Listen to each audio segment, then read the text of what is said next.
Dear viewers, সালাম আলাইকুম। আমরা আসলে মূলত কুইকবুক প্রেজেন্টেশন পর্বর জন্য আসলে আমাদের এই দুটো পার্টে এই ভিডিও পর্বটি সাজানো। মূলত আমরা একটা কোম্পানির জন্য কি ধরনের আমাদের কাজে আসতে পারে এই কুইকবুক সফটওয়্যার, সেই জন্যই মূলত এই প্রেজেন্টেশন পর্বটি আমরা দুটো ভাগ করেছি।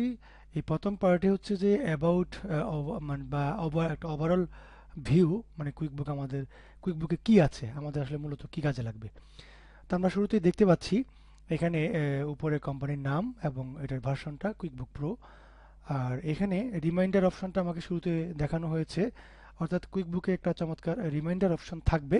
অর্থাৎ যে যে বিষয়গুলো আপনার কখনো কখনো রিমাইন্ড করলে সফটওয়্যার আপনার জন্য হেল্পফুল হবে কোনো কোনো কাজের ক্ষেত্রে, সেই জন্য আসলে আপনার এই রিমাইন্ডার অপশনটি। রিমাইন্ডার অপশনে যেমন একটা উদাহরণ আমরা বলতে পারি, যেমন ইনভেন্টরি রেকর্ডার বলছে কিবোর্ড, অর্থাৎ আমি কিবোর্ডে আমি দিয়ে রেখেছিলাম যে আমার মিনিমাম স্টক কত নেমে গেলে আমাকে মনে করিয়ে দেবে যে এই কিবোর্ডটা আমার নতুন করে পারচেস করা দরকার। তো ঠিক অনেকটা এরকমই আপনার বিলের ক্ষেত্রে ওভারডিউ ইনভয়েস বা আরও অন্য অন্য যে পোর্শনগুলো আছে, সেগুলোর ক্ষেত্রে কোন কোন বিষয়গুলো আমার রিমাইন্ডারে নিয়ে আসলে আমার জন্য হেল্পফুল হবে, সেটা আমাকে রিমাইন্ডারে দেখাবে। এটা সফটওয়্যারের শুরুতেই আপনি যখন ওপেন করবেন তখন এই পোর্শনটি আসতে পারে। আপনি না চাইলে অফ করতে পারবেন, আর চাইলে শুরুতেই আপনাকে ওপেনিংয়ে দেখাবে। আর যদি আমরা ম্যানুয়ালি দেখতে চাই, সেক্ষেত্রে এটা আমরা ক্লোজ করে দিলাম। তাহলে কোম্পানির মেনুতে গিয়ে রিমাইন্ডার্সে ক্লিক করলেই এখানে দেখাবে। আচ্ছা, এখানে বলে রাখি কুইকবুকের এই প্রো ভার্সনটি মাল্টি কোম্পানি সমর্থন করে। অর্থাৎ আপনি যদি একটা সফটওয়্যারে একাধিক কোম্পানি মেনটেন করতে চান, যেমন এখানে আমার একাধিক কোম্পানি ওপেন করা আছে, আমরা যখন যে কোম্পানিটা ওপেন করব তখন সেই কোম্পানিতে আমরা যেতে পারছি, সেটার আইডি পাসওয়ার্ড দিলেই হলো। আমরা নতুন আরেকটা কোম্পানি ক্রিয়েট করতে পারবো। এই ক্ষেত্রে এখানে কোনো আসলে ম্যাক্সিমাম মানে অনেকগুলো কোম্পানি করা সম্ভব। আর মাল্টি ইউজারের যে ব্যাপারটা, সেটা হলো যে নেটওয়ার্ক ভার্সনের ক্ষেত্রে, অর্থাৎ আপনি যদি একটা কোম্পানিতে আপনার একই কম্পিউটারে আপনি 10 জনের অ্যাক্সেস 10 রকম হবে, সেটা আপনাকে এই একটা কম্পিউটার আপনাকে আটকাবে না। অর্থাৎ আপনি একজন ইউজারকে কিছু অ্যাক্সেস দিবেন যে শুধু সেলসটা করতে পারবে, সে এডিট করতে পারবে না।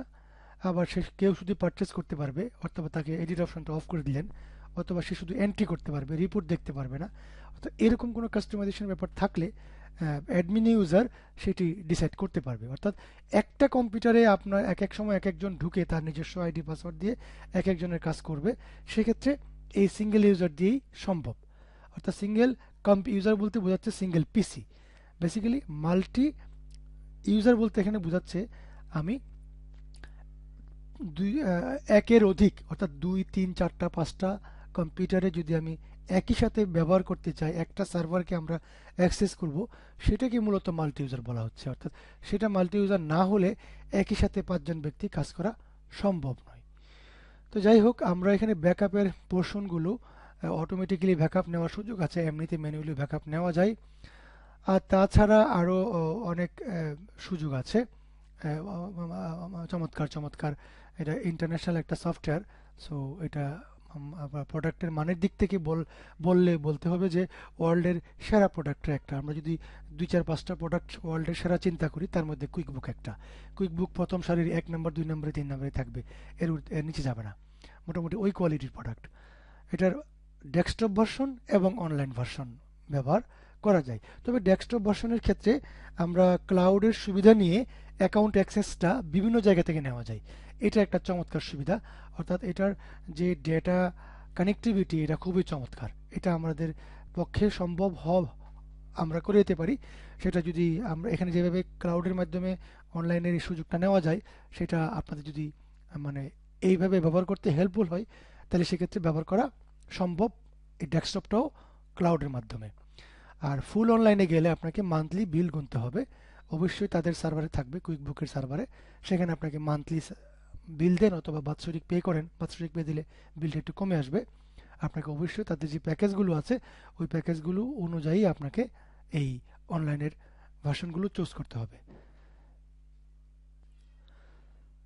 যাই হোক, আমরা এবার একটু পুরো সফটওয়্যারটা ভিউ করি।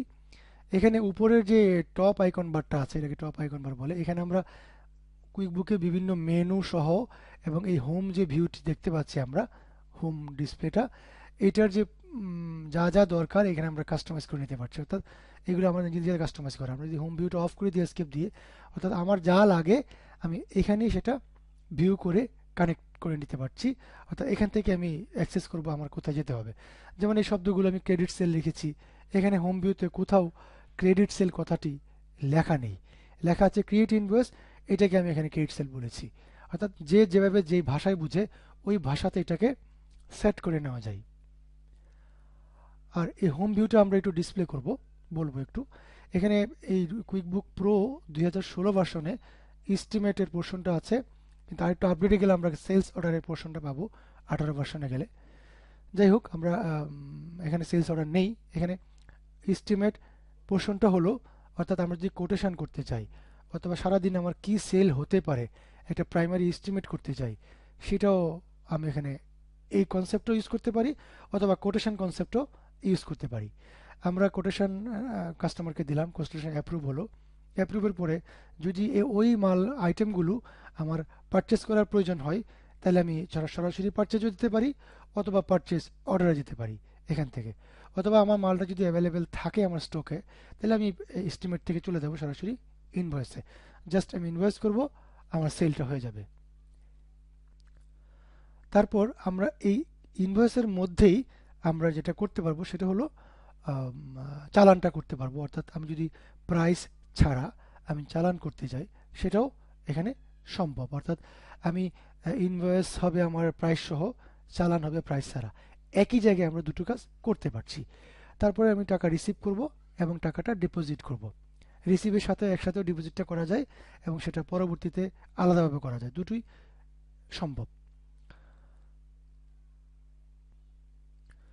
আর আমরা যদি পারচেস অর্ডারে যাই, এস্টিমেট থেকে যাই অথবা এমনিতেই পারচেস অর্ডারে যাই সরাসরি, যে আমার আমার সাপ্লায়ারকে পারচেস অর্ডার দিলে দেন সে আমার আইটেমগুলো ডেলিভারি দিবে, তো সেক্ষেত্রে আমরা পারচেস অর্ডারে যেতে পারি।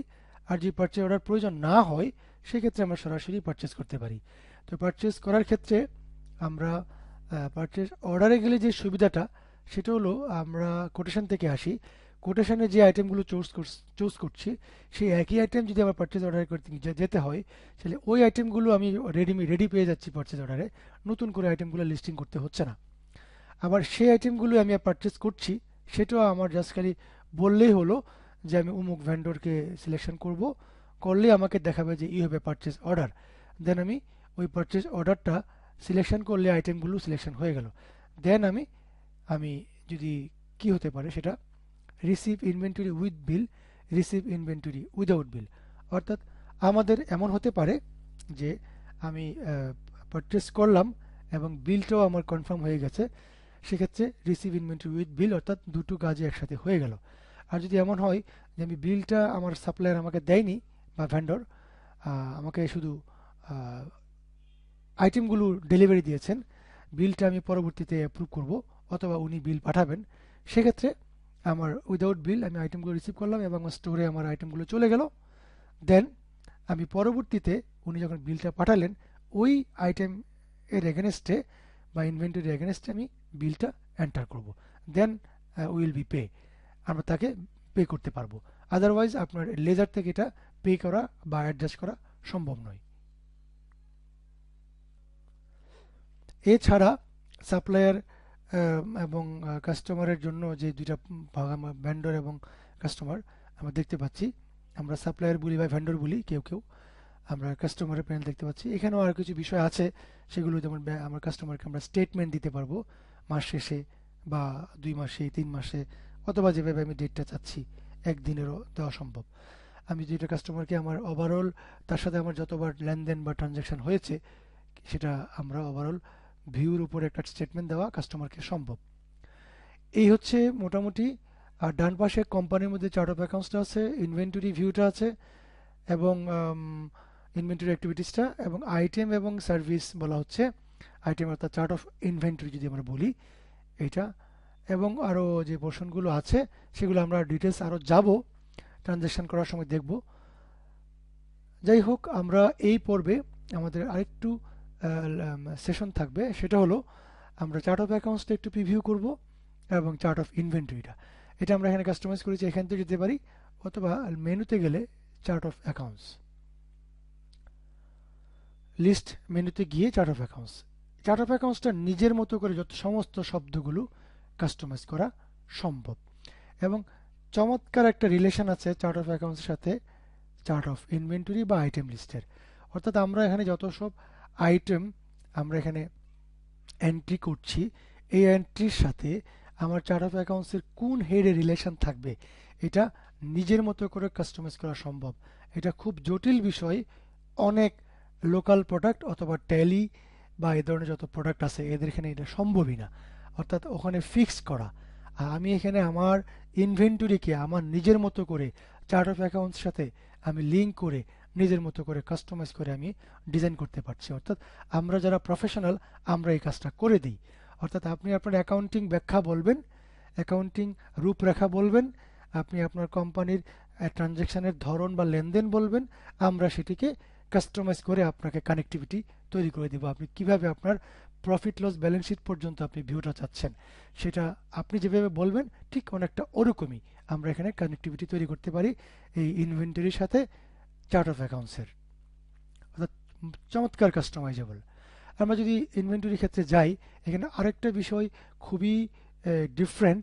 যেমন আপনি দেখতে পাচ্ছেন এখানে, যেমন এখানে সিএনএফ কস্ট, আমি বিল অফ ল্যান্ডিং বললাম, custom expenses, documentation charge, bill of land, loading unloading, tips and miscellaneous. অর্থাৎ আমার সিএনএফ এর কস্ট আমার সিএনএফ কোম্পানি যেভাবে আমাকে বিলিং করেছে ঠিক ওই হেড অনুযায়ী বিলটা আমি সার্ভিস আকারে রিসিভ করতে পারছি। অর্থাৎ এই হেডগুলো হচ্ছে সার্ভিস ওরিয়েন্টেড। তাহলে আমরা বুঝতে পারছি সার্ভিস ওরিয়েন্টেড বিল এখানে করা সম্ভব। আবার আমি যদি আমার যে স্টকের যে আইটেম আছে সেগুলো হলো ইনভেন্টরি পার্ট, অর্থাৎ আমরা একটু রাইট ক্লিক করে একটা নিউ আইটেম যখন ক্রিয়েট করতে যাব সেখান থেকে ব্যাখ্যাটা দিলে আমাদের আরেকটু পরিষ্কার হবে। অর্থাৎ আমার ইনভেন্টরি যদি মেনটেন করার দরকার হয় স্টক ওরিয়েন্টেড, সেক্ষেত্রে ইনভেন্টরি পার্ট।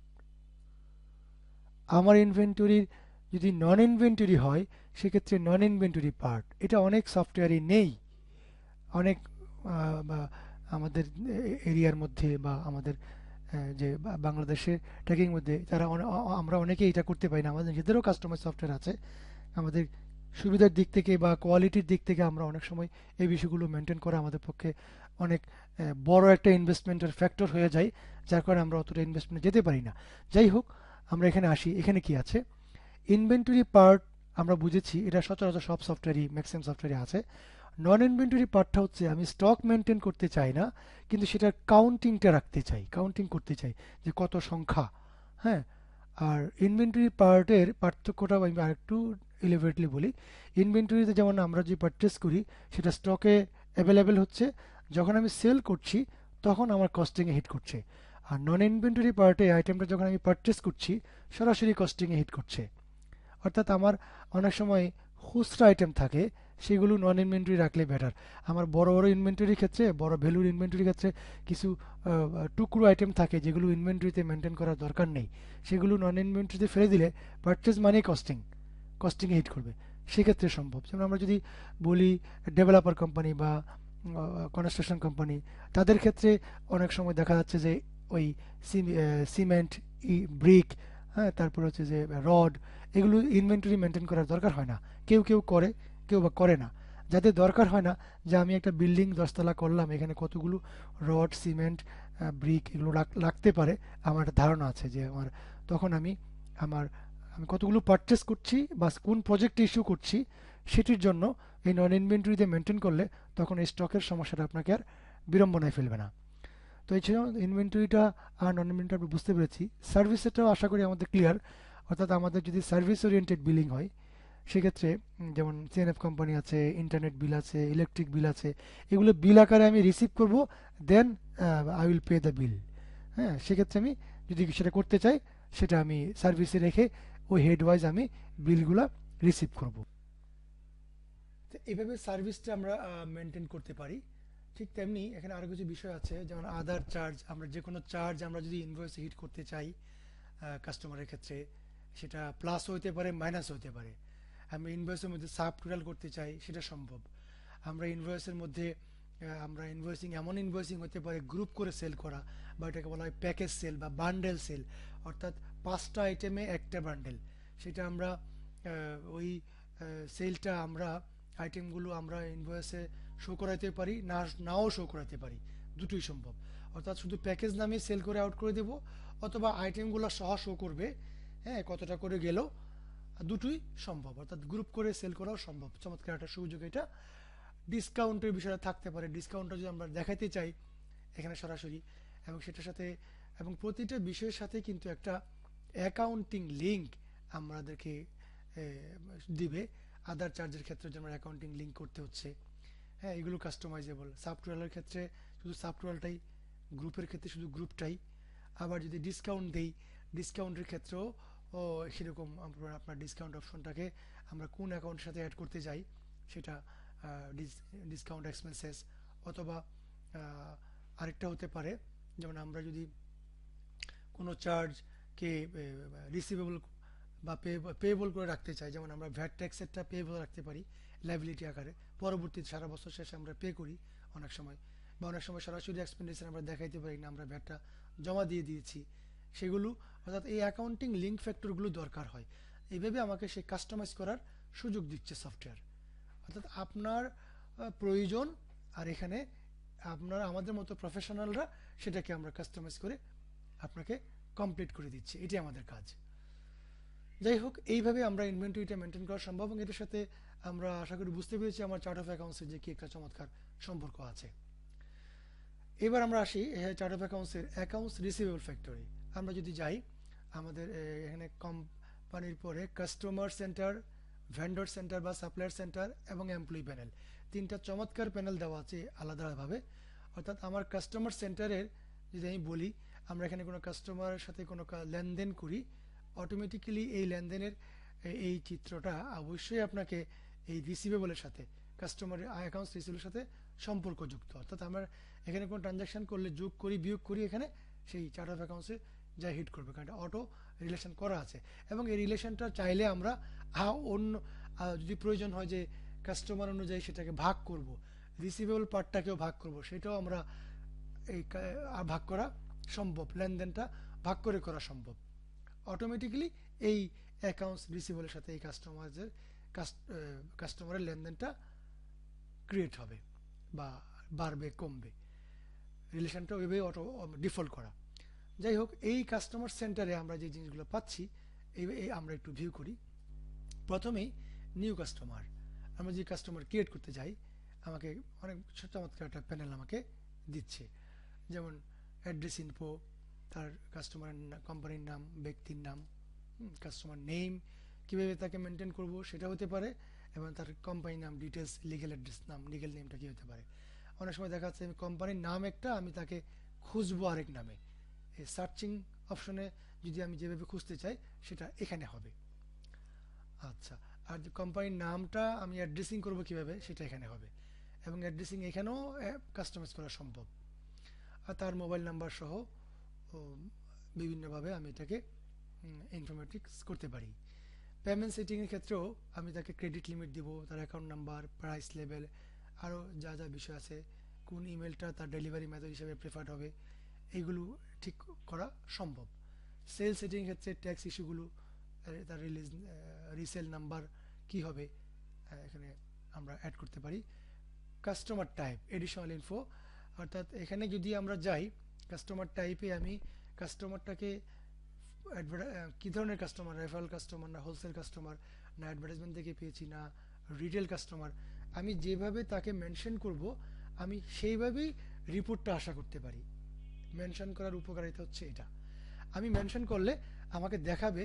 আমি যদি বলি আমাকে কাস্টমার টাইপ অনুযায়ী রিপোর্ট দেখাও, ঠিকই সফটওয়্যার আপনাকে কাস্টমার টাইপ অনুযায়ী রিপোর্ট দেখাবে। ইভেন আপনি আরও কাস্টম নাম দিয়ে নতুন নাম মেনশন করে, হ্যাঁ, আপনি বলতে পারেন যে এটা আমার অনলাইন কাস্টমার, ইভেন আপনার এটা অনলাইন কাস্টমারের একটা ফিল্ড চলে আসলে অনলাইন কাস্টমার হয়ে গেল। অর্থাৎ আপনি ভিন্ন নামে তাকে অবহিত করতে পারবেন।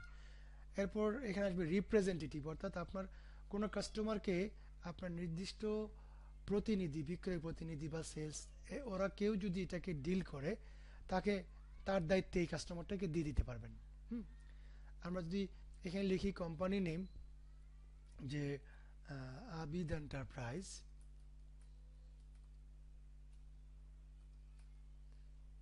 সরি আবিদ এন্টারপ্রাইজ, এখন আমি লিখলাম ঢাকা। আমি শিপিং অ্যাড্রেসটা ভিন্ন হতে পারে, তাহলে আমি অ্যাড করতে পারি। আর যদি হয় যে আমি আবিদ এন্টারপ্রাইজের আমি তাকে খুঁজবো তার মোবাইল নাম্বার দিয়া,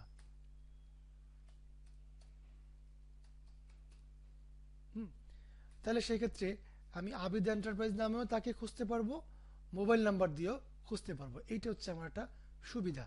অর্থাৎ আমি তাকে যেভাবে সার্চিং করে সুবিধা হবে, সেই অনুযায়ী আমাকে এখানকার এন্ট্রিগুলো আমাকে ঠিক করতে হবে।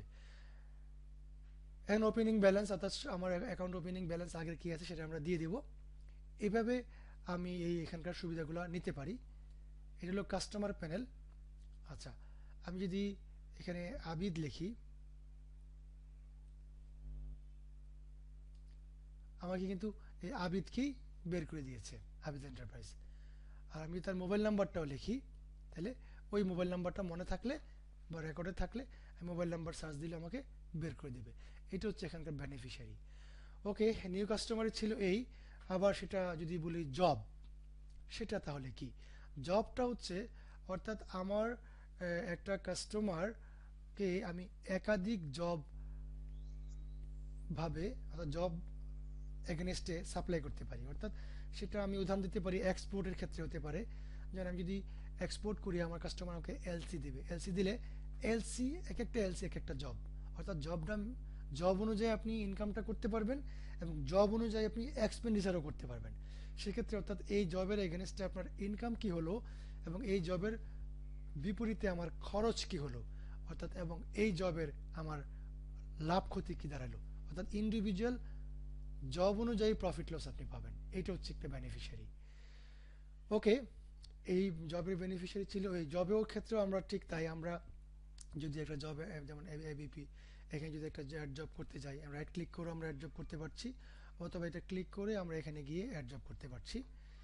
আমরা যদি বলি যে this is my LC number, okay, তাহলে আমি নতুন একটা জব পেয়ে গেলাম।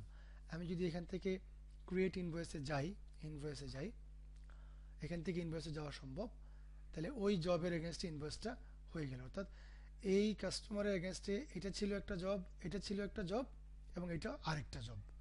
ওকে, আমি তিনটা জবের আলাদা আলাদা লেজারের চিত্র দেখতে পাবো এবং তিনটা জবের লাভ লস দেখতে পাবো এবং টোটাল এই কোম্পানির আমার সাথে লেনদেন কি, ওই চিত্রটা দেখতে পাবো। এইভাবে মেনটেন করার সুবিধা হচ্ছে, মানে এই জব মেনটেন করার সুবিধা হচ্ছে এই। এছাড়া ইদানিং ই কমার্সের ক্ষেত্রেও যেটা দেখা যাচ্ছে, যেই সুবিধাটা দরকার, যে কাস্টমার একজন কিন্তু একই পরিবারের পাঁচজনকে ডেলিভারি করছে, কাস্টমার নেম অ্যাকাউন্ট একজন। তো সেক্ষেত্রে একজন কাস্টমারের যদি আন্ডারে চারটা মোবাইল নাম্বার হতে পারে, অর্থাৎ তার কাস্টমার নিজে অর্ডার দিতে পারে, কাস্টমারের ওয়াইফ অর্ডার দিতে পারে, কাস্টমারের ছেলে মেয়েরাও অর্ডার দিতে পারে। অর্থাৎ প্রত্যেকের লেজার আলাদা মেনটেন হলো এবং প্রত্যেকের একটা সেলস হিস্ট্রি আপনি আলাদাভাবে পেলেন। এটা হচ্ছে বেনিফিট। তাহলে এই সুবিধাগুলো একমাত্র স্পেশালি কুইক বুকে আসলে ভালোভাবে এনজয় করা সম্ভব। তাহলে এই রিলেশনটা কাস্টমার সাথে অ্যাকাউন্টস রিসিভেবলের আছে এবং এই নামকরণটা আমাদের নিজেদের মতো করে নামকরণটা কত করে নিতে পারি। এডিট করলে আমরা কি চাই, যদি বলি যে এটা কাস্টমার অ্যাকাউন্টস হয়ে গেল। আমরা যেভাবে আমরা বুঝি অ্যাকাউন্টিং নেম, তাহলে আমার ব্যালেন্স শিটও আমাকে এই কাস্টমার অ্যাকাউন্টসই দেখাবে। আর যাই হোক, এবার আমরা আইটেম লিস্টে একটু যাব। এখানে আপনি যত ধরনের রিপোর্ট আছে, যেন আমরা এন্ট্রি লেভেলে এই সুযোগগুলো পাচ্ছি, বিভিন্নভাবে ভিউ করা, এডিট করা, ডুপ্লিকেট করা। এইটা আসলে খুব অল্প সময়ে এটাকে আসলে ক্লিয়ার করা সম্ভব না, এত বেনিফিট আমরা নিতে পারি। ঠিক রিপোর্টের ক্ষেত্রেও বিভিন্নভাবে রিপোর্টটা আপনাকে প্রাইস লিস্টিং সহ বা আরও অনেক বিষয় আপনাকে দেখাবে। আমরা যদি প্রাইস লিস্টিংয়ে যাই, এটাকে আরও ফিল্ড অ্যাড করা সম্ভব, ফিল্ড কমানোও সম্ভব। এটা অফ করে দিলাম, এটা অফ করে দিলাম, শুধু প্রাইস লিস্ট আছে। আবার যদি ফিল্ডগুলো আনতে যাই, যেখানে অনেক ফিল্ড আছে, এগুলো যদি এখানে নিয়ে আসতে চাই এই রিপোর্টে ফিল্ডগুলো আমাকে দেখাবে। এবং এটাকে আমরা যদি হেডলাইনটা চেঞ্জ করতে চাই, যে এটা হেডলাইন প্রাইস লিস্টিং না, দিস ইজ হেডলাইন হচ্ছে item list, item details list, আসলে সেক্ষেত্রে এটা আইটেম ডিটেলস লিস্ট হয়ে গেল। এবং সেটাকে আমি মেমোরাইজ করে রেখে দিলে এই যে রিপোর্টের পোর্শনটা আছে ওখানে এটা লিস্টিং হয়ে যাবে, হ্যাঁ, গ্রুপ হয়ে যাবে। আমরা যদি মনে করি যে এই মেমোরাইজ রিপোর্টে গিয়ে একটা গ্রুপ নির্ধারণ করব, সেটা হবে, সেই গ্রুপটা হবে নিউ গ্রুপ আইটেমের জন্য। আইটেম বিভিন্নভাবে আমি ভিউ করে দেখব। ওকে, আইটেম একটা গ্রুপ হয়ে গেল। এবার আমি যদি মেমোরাইজ এটাকে সেভ করি, দেখুন আমাকে একটা গ্রুপ দিয়েছে আইটেম লিস্টে এটা থাকলো, সেভ হয়ে গেল। এই অবস্থায় এই ভিউটা আমি সবসময় পাবো কোথায়, আমি এবার যদি এখানে যাই রিপোর্টে, এই আইটেম লিস্ট নামে একটা আইটেম, অর্থাৎ এই রিপোর্টগুলো তৈরি করা রিপোর্ট আমি নিজের মতো করে তৈরি করে নিয়েছি। বাট ওই আইটেম লিস্টে এখানে কিন্তু এই আগের মতোই হয়ে গেছে, প্রাইস লিস্টে গেলাম, এটা আগের মতো হয়ে গেছে। এখান থেকে আমরা রিপোর্টটা আমরা তৈরি করেছি। তো এরকম বিভিন্নভাবে যেভাবে আমার ভিউ দরকার, রেডিমেড ভিউ দরকার, এইভাবে প্রত্যেকটা রিপোর্ট এখানে কাস্টমাইজ করা সম্ভব। ঠিক তেমনি আইটেমের ক্ষেত্রে যেমন সম্ভব, ঠিক তেমনি চার্ট অফ অ্যাকাউন্টসের ক্ষেত্রেও সম্ভব। আমরা বিভিন্ন বেনিফিট এখান থেকে নিতে পারি, এখানে এই বেনিফিটগুলো আছে। এবং আরেকটা চমৎকার বেনিফিট হলো প্রত্যেকটা হেড ওয়াইজ, অর্থাৎ আপনার যদি ফিক্স এসেট থাকে, ফিক্স এসেট দালিলিক যে ডকুমেন্টেশন থাকে, সেগুলো প্রত্যেকটা বিষয় অনুযায়ী, অর্থাৎ আমার এই ফার্নিচার ইকুইপমেন্টের যত দালিলিক ডকুমেন্টস আছে, এটা আমি অ্যাটাচ করতে পারবো এখানে। আমার যে ডাটা আছে যেগুলো স্ক্যান করে বা ডক সেন্টারে রেখে দিতে পারবো, বা কম্পিউটারে দেওয়া আছে, আমি কম্পিউটার থেকে আমার যে কোনো একটা ডকুমেন্টস নামিয়ে আমি এটার সাথে অ্যাড করে নিতে পারবো। অর্থাৎ এই যে নিশ্চয়ই এটা পিকচার আকারে থাকবে, হ্যাঁ, আমার এখানে ছবি নেই, আমি ছবি নিয়ে আমি এটাকে ডাউনলোড, আমি যদি এটা আমি মনে করি এটাকে অ্যাড করে রেখে দিতে পারি, জাস্ট ডান হয়ে গেল। তাহলে এই ফার্নিচার ইকুইপমেন্টের এই ডকুমেন্টসটা এখানে আছে, আমি ক্লিক করলে এক ভিউতে আমি এইটা আমি দেখতে পাচ্ছি। এটা হচ্ছে আমার একটা চমৎকার বেনিফিট। ক্লিক করলে আপনাকে পিডিএফ মোডে এটা ওপেন করে দেখাবে। অর্থাৎ পুরো সফটওয়্যারে এই ডকুমেন্টেশন অপশনটা, অর্থাৎ অ্যাটাচের যে অপশনটা, এটা আপনাকে খুবই হেল্প করবে প্রত্যেকটা জায়গায়। ঠিক তেমনি কাস্টমার সেন্টার, ভেন্ডর সেন্টার এরকম বেনিফিট আছে, এমপ্লয়ি সেন্টারে এরকম বেনিফিট আছে। এমপ্লয়ি সেন্টারে, ভেন্ডর সেন্টারে আমরা একটু দেখি, একটা নিউ ভেন্ডারের ক্ষেত্রে আমাকে যত ধরনের ফিল্ড দরকার, ঠিক ওই কাস্টমারের প্যানেলের মতোই আপনাকে এখানকার রিলেটেড এই প্যানেল বিষয়গুলো আপনাকে হেল্প করবে। ঠিক তেমনি এমপ্লয়ি সেন্টারেও আপনার নিউ এমপ্লয়ির জন্য যে ধরনের ডাটা রেকর্ড মেনটেন করা দরকার, তার personal details, date of birth, এবং তার যত রকমের তার এমপ্লয়ি স্ট্যাটাস, এমপ্লয়মেন্ট স্ট্যাটাস, এগুলো address, contract, additional info, account, employee ID অনুযায়ী হতে পারে, প্যারোল ইনফো, তার সাথে আমার স্যালারি কী ধরনের তার সাথে কন্ট্রাক্ট হয়েছে, এমপ্লয়মেন্ট আইডি ইনফো, যেমন উনি কবে জয়েন করেছে, অরিজিনাল হায়ার কবে করা হয়েছিল, অ্যাডজাস্টমেন্ট, এবং যা যা লাগে এই ফিল্ডগুলো এখানে আছে। টাইটেল, সুপারভিশন, কার সুপারভিশন আছে, ডিপার্টমেন্ট, একটা পেরোলের জন্য মোটামুটি যা লাগে এগুলো আছে, লিভ অফ অ্যাবসেন্স, টার্মিনেশন, এই বিষয়গুলো রেকর্ড করে রাখা সম্ভব। But this is not payroll, this is only accounting and inventory management. এখানে পেরোলে যাওয়ার জন্য আপনাকে পেরোল পারচেস করতে হবে। আপনি ডাটা রেকর্ড মেনটেন করতে পারবেন, এগুলো ট্রানজেক্টেবলের ক্ষেত্রে, ট্রানজ্যাকশনের ক্ষেত্রে আপনি ট্রানজেক্টেবল হবে, অনেক ক্ষেত্রে আপনার হেল্প হবে। স্যালারিটা আপনি ইন্ডিভিজুয়াল দিতে পারবেন, লেজার ইন্ডিভিজুয়াল মেনটেন করতে পারবেন, তাকে অ্যাডভান্স দিতে পারবেন, অ্যাডজাস্ট করতে পারবেন, এই বিষয়গুলো আপনাকে হেল্প করবে। এবং রেকর্ডগুলো আপনি প্রিন্ট করতে পারবেন, যত রেকর্ড এখানে আছে, যেভাবে আপনি যতগুলো ফিল্ড আছে প্রত্যেকটা ফিল্ড অনুযায়ী রেকর্ডগুলো প্রিন্ট ভিউ করা সম্ভব। এবং ওই রেকর্ড হেল্পিংটাও আপনাকে অনেকটা আপনার কোম্পানির কাজের ক্ষেত্রে উপকার করবে, সেটা কাস্টমারের ক্ষেত্রে হোক, ভেন্ডরের ক্ষেত্রে হোক, অথবা এমপ্লয়ির ক্ষেত্রে হোক। এই ছিল মোটামুটি আমার একটা ভিউ এই ফার্স্ট পার্টে। সেকেন্ড পার্টে আমরা একটু ট্রানজ্যাকশন করবো ইনশাল্লাহ।